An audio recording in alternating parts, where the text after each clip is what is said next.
நம்முடைய வாழ்க்கையில கடந்து வந்தது. இது முன்னாடி இருந்தவங்களை பார்க்கல, பின்னால இருந்தவங்களை பார்க்கல. உலகம் முழுசு ஒரே நேரத்தில் மாஸ்க் போட்டான். இது மாதிரி எங்கேயாவது பார்த்திருக்கீங்களா? எப்பாவது உங்க தாத்தா பாட்டிட்டு கேட்டு பாருங்க.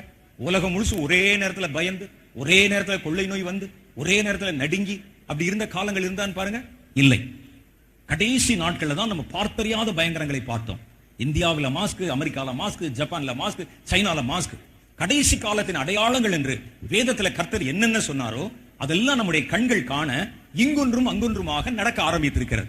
இதெல்லாம் மழை பெய்கிற தூவானம் மாதிரி தான். அடுத்து வரக்கூடிய காலங்கள் இன்னும் கொடிய காலங்களாக இருக்கும். மத்தேயு சுவிசேஷம் 24வது அதிகாரம், லூக்கா சுவிசேஷம் 21வது அதிகாரத்துல இயேசு கடைசி காலம் எப்படி இருக்கும் என்பதை விளக்கமாக சொல்லி இருக்கிறார். உலக தோற்றம் முதற்கொண்டு இதுவரை உண்டாயிராத உபத்திரவங்கள் அந்த நாட்களிலே உண்டாயிருக்கும். வெளிப்படுத்தின விசேஷம் சொல்லுகிறது, மனுஷர் சாவை தேடுவாங்க, செத்துலாம் தேடுவாங்க, சாவு அவர்களுக்கு தூரமாய் போகும்.